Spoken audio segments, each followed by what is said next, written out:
Plastic కవర్ల వాడకంపై పర్యావరణానికి పెను ప్రమాదం సంభవిస్తుందని ప్లాస్టిక్ కవర్ల వాడకాన్ని నిషేధించాలని ఎన్ఎస్ఎస్ వాలంటీర్లు ర్యాలీ నిర్వహించి అవగాహన కల్పించారు. కరీంనగర్ జిల్లా సైదాపూర్ మండలం లస్మన్నపల్లి గ్రామంలో విఎస్ఆర్ డిగ్రీ కళాశాలకు చెందినటువంటి ఎన్ఎస్ఎస్ వాలంటీర్లు ర్యాలీ నిర్వహించి అస్మన్నపల్లి గ్రామ ప్రజలకు అవగాహన కల్పించారు. ఇక ఎన్ఎస్ఎస్ క్యాంపు నిర్వహణలో భాగంగా గ్రామంలోని ప్రధాన వీధులు, రహదారులను శుభ్రం చేసి గ్రామంలోని నర్సరీ కేంద్రంలో కలుపు మొక్కలను ఏరిపారేశారు. ఇక తదనంతరం ర్యాలీ నిర్వహించి ప్లాస్టిక్ కవర్లు నిషేధించాలని అవగాహన కల్పించారు. ఈ కార్యక్రమంలో NSS programme officer Gabbeti Tirupati, coordinator Kunukomala Pothireddy Harish వాలంటీర్లు పాల్గొన్నారు.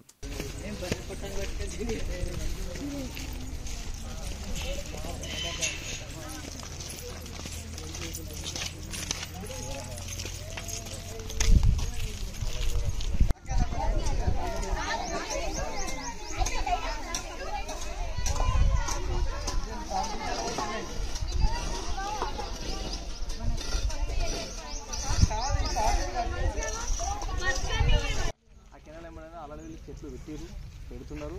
ఇంకా దీన్ని ఇట్లా కంటిన్యూ చేస్తారు. ఇప్పుడు ఇందులో మనం ఏం చేయాలంటే ఈ ఎర్రమట్టి అనేది బ్యాక్ ఫిల్లింగ్ చేస్తారు అన్నట్టు. బ్యాక్ ఫిల్లింగ్ అంటే నల్ల కవర్లు ఉన్నాయా, ఈ జాలితో బట్టి నల్ల కవర్లలో మట్టి నింపి విత్తనాలు ఇస్తారు. అవి మనకి రోజు దీనికి ఒక వాచ్మెన్ ఉంటాడు, ఇద్దరు ఉంటారు. వాళ్ళు దీన్ని మెయింటైన్ చేస్తూ ఉంటారు అన్నట్టు. అందుకే ఇంత నీట్